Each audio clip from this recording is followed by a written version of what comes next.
Hello, and thank you for joining us for this week's edition of ILTV's Israel Weekly. I'm Aaron Porras, and with me today to discuss the latest in geopolitical developments are Yesh Atid party member and former MK Rabbi Dov Lipman, and Avihu Sofer, a teacher of political science at Haifa University and a Ma'ariv columnist. Thank you both for coming in. Thank you. All right, now the big news this week is from the visit of United Nations Secretary General Antonio Guterres. In his meetings with top Israeli officials, Guterres engaged in several hot-button topics, and those topics are the focus tonight. So first, let's look at the visit to Yad Vashem Holocaust Memorial Museum in Jerusalem, where after seeing the horrific images in the display, Secretary General Guterres said this. I believe that the horror of the Holocaust should be such that anti-Semitism should now be dead forever. But unfortunately, we see it alive and well. I'm truly committed to fight anti-Semitism, as to fight racism, xenophobia, anti-Muslim hatred, and all other forms of bigotry that unfortunately we were not yet able to make our world free of. While Prime Minister Netanyahu appeared grateful to hear these words, he did take them with a heavy grain of salt. While addressing a joint press conference just a short time later, Netanyahu pulled no punches and accused the United Nations of failing in its mission. The mandate of the UN was to advance peace and security and international cooperation, and this is something that we seek to do, but I think objectively we can say that the UN has failed when it comes to Israel to live up to this mandate. The UN is mandated to pursue peace, but it allows Palestinian hate speech to flourish in its institutions. The UN is mandated to stand up for human rights, but it allows in its various forums the worst human rights violators to take up the cudgel and to accuse Israel of violating human rights. So Secretary Guterres responded saying that member states do their own thing, that he's just a broker. You know, isn't he right? You know, why should he go above and beyond to make sure that the United Nations does things favorably for Israel? Dov, I'm going to start with you. It's not a question of the United Nations doing things favorably for Israel. It's a question of the United Nations being fair. And when you're the head of an organization which is so overly biased, which has its, in the Human Rights Council in particular, the regular number 7 where they deal with the issue of Israel, when we know what's happening, a permanent item, that's what we're talking about. We're not saying anyone should look favorably upon Israel more than anyone else, but we're asking for them to be a fair and honest broker in dealing with things. Let's remember, that's one of the mandates of the United Nations is to try to create a United Nations of the world, and instead it's really becoming a United Nations against Israel. And I think the Prime Minister was fair in calling him out on this. I think that the new Secretary General has shown that he has a willingness to possibly change the tone and the direction of the UN when it comes to certain things, so maybe he'll do the same over here as well. Yeah, it would even be less politically correct than the rabbi. Israel is being discriminated on a regular basis in the UN. Looking at what's happening in the Middle East, looking at the violation of human rights in all the countries around us, in the Arab countries, in Syria, in Saudi Arabia, in Egypt, in Jordan, in each one of the Arab countries, and then Israel, like a blooming flower in the Middle East, trying to keep civil rights, human rights, trying to keep its army as moral as possible. One second. And although doing that, having said doing that, it's the country which is most discriminated by the UN on a regular basis, every discussion, every talk, every session. So again, my question comes back to the fact that Guterres says he's a broker. So as a broker, you need to bring parties together, and typically these parties disagree, right? So at the UN, if you have many governments who, for whatever reason, racist, anti-Semitic, whatever, no, but or even legitimate, if they think that Israel should be a permanent item on the list, yeah, but who is the Secretary General as a broker to say no and to draw a moral line? So, that's an obvious. I'm sorry. Go ahead. Sorry. I think that the role of the Secretary General is to try and keep at least a balanced discussion, at least a balanced relations between the UN and Israel. what happened in the past 6-7 years of the former Secretary General is that the UN turned so far away from Israel, and the Americans are saying it as well, loud and clear in every discussion. Basically, I think him coming here and the words that he said, showing that maybe he wants to open a new page in the relations with Israel, and I think he said it as well. I'm not sure that he was aware to what's happening in Israel. Now, one more comment. Looking at what's happening in Israel in relations to anything else around us shows that the UN should have been trying to keep Israel as a base of human rights, Israel as a base of democracy, Israel as a base of a country which is keeping the Arabs and everyone successfully, happily working here. Instead of that, the UN keep rejecting Israel, keep pushing Israel to the corner, and leaving Israel no choice but to nearly cancel the relations with the UN, which is something that shouldn't happen.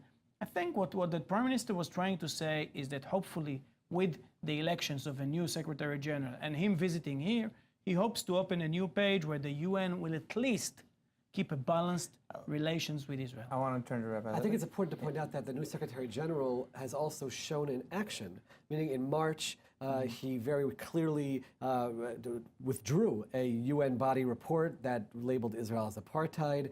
In May, there was he said that we will not support a women's center in the Palestinian Authority, which was named after a terrorist. In June, he came forward and he said he will not be part of a terrorist-related group that was talking about 50 years of occupation. Those are real actions. So I think it's not just a question of words. I think he realizes that as a leader, he could bring things back to the point where they're balanced. We're not looking for it to tilt the tide to Israel, just to be balanced and disassociate from anything which is so overtly terrorism-based and violating human rights. Now, is there anything more beyond? Because I mean, what you've just described sounds like a very active and positively active Secretary General. So, is there more that the Secretary could or should be doing to that effect? I can tell you, I was at the event with the Prime Minister and the Secretary General together, where the Secretary General didn't just talk about Israel. He went back in history and he said the Jewish people, wherever they've been, they've contributed to humankind, they've helped the progress of civilization, they've helped the needy, and in many different types of ways. And this is at an event which was showcasing Israel's contribution to Africa and other civilizations which are needy. Yes, those kinds of statements are important for world leaders to make in a world which is so filled with anti-Semitism and anti-Israel sentiment. A leader of the United Nations standing up and just in words making those kinds of statements, that goes a very long way. I think another important statement, and it wasn't mentioned here, is that the Secretary General compared between a hatred to Israel and anti-Semitism as well, which is important because today you see in a lot of places in the world, in the US as well, where they're trying to differentiate between anti-Semitism, that's one thing, and we condemn anti-Semitism, it's a bad thing, and so on. But hatred to Israel is okay, that's allowed, BDS and so on. I think him saying that hatred to Israel, or saying that Israel should not exist, and words like has been said by the Iranians and other Arab countries or other members of the UN countries, which is the Secretary General, is compared to anti-Semitism, which we condemned in a very clear way as well. Well, I think that comes back to the officially recognized definition of anti-Semitism as well, which is goes back to the 3 Ds: the delegitimization, demonization, and double standard. But what I guess let's move on towards anti-Semitism since we're on that subject. Let's move on to the United States. Something that he said was that it is alive and well, and I think that you don't have to travel very far to realize that that's a true statement. Just to Charlottesville, Virginia, Exactly. So we could look at Virginia, but I think university campuses have been a ongoing issue on this subject. So, and even the survey, the poll that was done by the ABC, even if it's not accurate, even if it's not 10%, I'm talking about the survey that showed that 9% of the Americans think that the neo-Nazi agenda is okay or is fair or whatever you want to declare it, of white people. Even if it's not 9%, let's say it's 8% or 7%, it shows that there's a true base to neo-Nazism. It's like 28 million people in the United States. A few people, yeah. But I'm saying it shows that even today, 70 years after what happened, and 6 million Jews and all the story and Holocaust, and he went to Yad Vashem and everything. Everything's nice, but you still see that anti-Semitism is live and kicking. Neo-Nazism is live and kicking. So that's what I want to ask. You know, here we have the protests that are going on in Charlottesville and across the United States that have resulted in violence. And again, I'm not trying to draw any moral equivalency or anything like that, but there was violence perpetrated from everyone, from protesters and counter-protesters. Now, how do we fight Nazism without being violent and then being equated to the Nazis themselves? Education. Yeah. Education? Sorry. I certainly think that, and that's why when the Secretary General mentioned this about the Jews and their contribution, it was a very powerful point.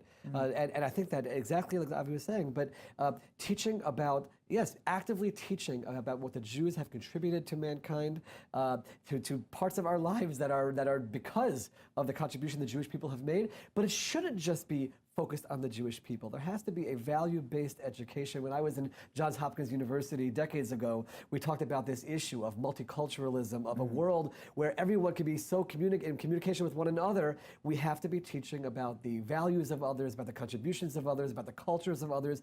Children from the youngest of ages can be taught that. Children are not naturally haters. They're not. And if they're taught from the youngest of ages to be accepting of all, it is absolutely something we can do. This is something which should be happening around the world, by the way, in Israel as well. So that being said, doesn't that mean that there are a lot of people who have to make the very difficult decision of sitting down and actually speaking civilly, face-to-face with a neo-Nazi? Well, now we're talking about how far do we go to meet a group of this kind. I think there are certain times when you can say there's a line which is drawn. I'll have a conversation with anyone, by the way, that's for sure, but I'm not going to give legitimacy to their opinion and where they're coming from. And that's I would say, with your acceptance, even something more controversial. I think we should sit down and speak with neo-Nazis. I think we should sit down and speak with everyone, because not speaking doesn't dismiss the problem. You know, the problem exists. So if you don't speak to them, okay, so it will burst in another way, as we saw in Charlottesville. I think what's happening here is is much more complicated than what we're seeing. It's not only violence. Violence is not the issue. Of course, violence should not be and should be condemned, and we all agree with that, but that's not the issue. The issue is what they think. It's not how they act. It's what they think. What they're saying is basically they're saying that as they walked in the street, they were shouting blood and soil, and Jews will not replace us, and so on and so on. It shows that we did not succeed in presenting our message of the Jewish nation and its role as well. All right, well, on that note, we do have to move on to our second topic. So going back to the press conference in which Guterres and Netanyahu addressed reporters, Prime Minister Netanyahu, of course, also raised the issue of Iran creating strongholds in Syria and Lebanon. Netanyahu made sure to again point fingers at the United Nations for inaction. Iran is busy turning Syria into a base of military entrenchment, and it wants to use Syria and Lebanon as war fronts against its declared goal to eradicate Israel. It is also building sites to produce precision-guided missiles towards that end in both Syria and in Lebanon. This is something Israel cannot accept. This is something the UN should not accept. The UN was mandated to prevent Hezbollah weapons shipments, but effectively it has not reported, in my knowledge, even one of the tens of thousands of weapon smugglings into Lebanon for Hezbollah, contrary to Resolution 1701. I will do everything in my capacity to make sure that UNIFIL fully meets its mandate. And I understand the security concerns of Israel, and I repeat that the idea or the intention or the will to destroy the state of Israel is something totally unacceptable from my perspective. So I think one of the major arguments against the United Nations, at least from lay people who are not in the know with all of the little details and things like that, is that on the surface it looks like the United Nations is an ineffective body that doesn't do anything. True. So what does it do in Syria? What is the role of the United Nations in Syria right now? It's not only in Syria. I think Netanyahu is not speaking to Guterres at the moment. Netanyahu is trying to bring its message to the world. Last week we spoke about the fact that he's on his way to a meeting with Putin. And we know that he had a meeting with Putin, the Russian president. And unfortunately, seems like, I don't know exactly, but seems like the outcome of this meeting was not so favorable of Israel. What's happening here is much more complicated. Putin presented to Netanyahu, according to what reporters are saying, that they see Iran as an ally of the Russians. They see Israel as a partner, but Iran is an ally of the Russians, a strategic ally of the Russians here in the Middle East. This is very, very dangerous for us. Netanyahu is very concerned about it, and he's right. By the way, all those who accuse Netanyahu saying Iran, I don't know if you remember 2 or 3 years ago, that before the elections they were saying, why Netanyahu keeps saying Iran. And now we see Iran. Iran is in Lebanon, Iran is in Syria, Iran is with the Hamas, Iran is in Judea and Samaria, Iran is everywhere. And it's very complicated for us at the moment to deal with it, because once the Russians are here, and and Iran, one second, is a strategic ally of them. We are strategic allies of the Americans, of the US, and we have a problem dealing with the Russians. Unfortunately, so then what do we do? We pray for a start. No, we keep doing what Netanyahu is trying to do. He's trying to tell the world that this is dangerous, because it's dangerous not only to Israel, it's dangerous to Saudi Arabia, it's dangerous to Jordan, it is dangerous to Bahrain, it's dangerous to the whole Middle East, and it's dangerous to the world, because you have two powerful countries dealing with, the table is there and they're eating from the table. Sorry, Rabbi, please. Some of the sources that I'm hearing are talking about that thanks to the work of Nikki Haley in the UN from the United States and Danny Danon from Israel, we might hear an announcement within a few days of UNIFIL actually changing its mandate somewhat. And instead of just being somewhere in southern Lebanon to make sure no arms go through, which has not been effective, they will actually start going into the villages, which is what Israel really needs. Not necessarily in the past. To do what? In the past, they didn't want to go into the villages because they didn't want to engage with Hezbollah. But now They're it's scared from Hezbollah. they're scared, but now it's to go into the villages. We need information. We need information, and also the most important thing for us to be able to point out to the world when those violations of the UN's deals that are in place are taking place. That is an important step for Israel, which obviously cannot openly be going into Lebanese villages, but to have UNIFIL doing so, that's an example of a significant change, which is not going to solve all the problems that we have in Lebanon and with Iran trying to establish bases both in Syria and Lebanon, but it's a step forward, and that comes from great diplomatic work. Unfortunately, I don't buy what the rabbi is saying. I think that the only way to stop the weapons going from Iran through Syria to the Hezbollah is bombing. Well, that we do. Bombing those convoys. That we do. We can't do anything else. And we'll keep doing that. And we have to keep intelligence, and we have to bomb them. And this will help the our only intelligence. problem that we have is that the Russians, we need to be careful not to step on the toes of the Russians, because the Russians are not a little country, and it's not a game, and there's honor there, and Putin sees in himself, and we need to understand, we don't understand why the Russians are supporting the Iranians. It's much more complicated. Inside Russia, you have the Muslim countries as well.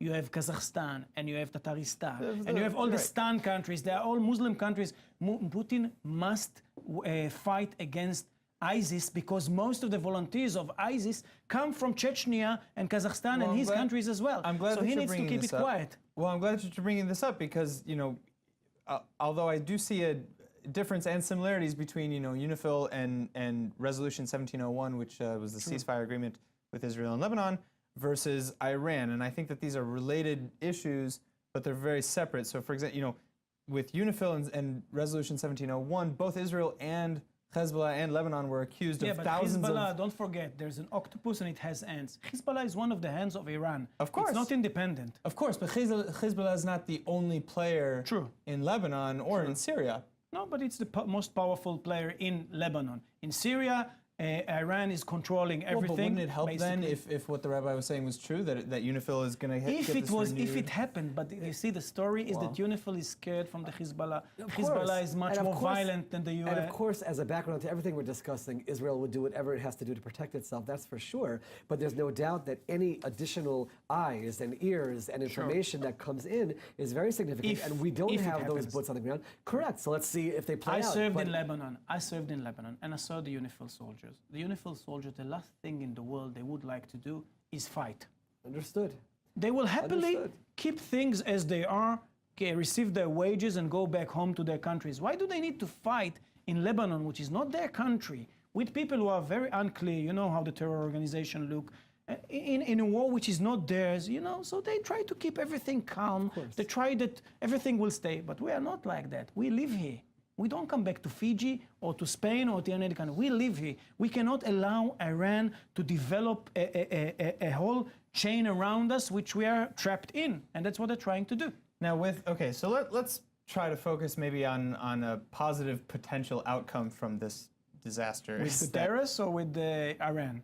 With what's going on in Syria right now, Syria and Lebanon, is that what's going on in Syria is Iran- that slowly the Syrians are leaving territories and the Iranians are pushing in to all the places. But I was getting more specifically at Lebanon and Hezbollah, who have started to push back a little bit against their Iranian, Only on surface, feeders, I guess.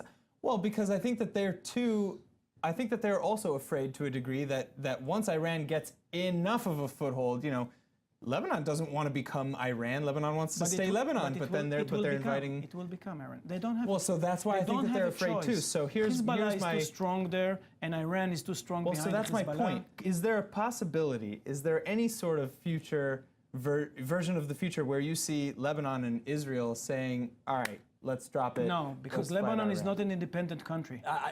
Well, I would say the following: is there a possibility? Would anybody have ever dreamt, even though Egypt's an independent country, would they ever have dreamt of a situation where we could have a peace that holds for decades with Egypt? Again, I wasn't here during the times that we were fighting with Egypt, but anyone I talked to said that it was never even a remote possibility in their minds. Things can change. As Hezbollah sort of makes this transition, of course they're a terrorist organization, but there's also some political angle as well. If needs, this is the most important thing, if there develops a need where they somehow need in order to survive, both politically and even just physically, you never know what can happen, and that is why it's critical. That might be too Israel, late, though. That's why it's critical that Israel has always showed this willingness. We never say that nothing is possible. We never say it's impossible for something to happen. We will do what we have to do militarily to protect ourselves. We will try to push the diplomatic front, and if the UN can be helpful, we'll certainly try to make use of that, and always hold out hope that something could possibly change. Are we optimistic that that will happen? Of course not. But you always have to have that, and Israel always has to be sending that message to the world, and that is critical, that we are a country that will always, at any moment, if the right opportunity comes, we are willing to live in peace with our neighbors, and that is a critical message that has to be getting across to everyone to hear that, of course, we are militarily active, but of course, we're open to any diplomatic solutions as well. So on that note, it is now time, of course, for our silver lining moment. I would like a few words from each of you just to inspire and uplift a bit after listening to all these heavy and dark, newsy issues. So I'll start with you, Aviv. You know, here in Israel, we started the Hebrew calendar with the month of Elul, Chodesh Elul. And Elul is known to be the month where afterwards comes Rosh Hashanah and the beginning of the year, and we're starting a new year. And Elul is known to be the month where you start thinking and thinking between yourself and your relations between you and your friends and other people. It's something that you do internally. So hopefully, we spoke a lot about multicultural countries and about separations in countries and everything. I think in Israel, unfortunately, we have a very separated society. And the nation of Israel, amongst the Jews in the world and the people in Israel, amongst the different societies in Israel, if we could, that next year, coming in 3 weeks' time, will be a year where we will start mending the connection amongst us, I think we'll do a nice, good thing. I sat at an event with the Prime Minister and the Secretary General. The Secretary General of the United Nations stood up in Jerusalem and said, Israel is the top knowledge-based economy in the world. Can we have ever imagined that a time like this would come? He sat there and he saw a NGO called Innovation Africa, which is bringing Israeli-based technology to bring energy, water, and clean water and energy and electricity to villages in Africa. And he sat there mesmerized and amazed to see how we are literally being an Or LaGoyim, a light unto the nations, as the prophet said our destiny is to become.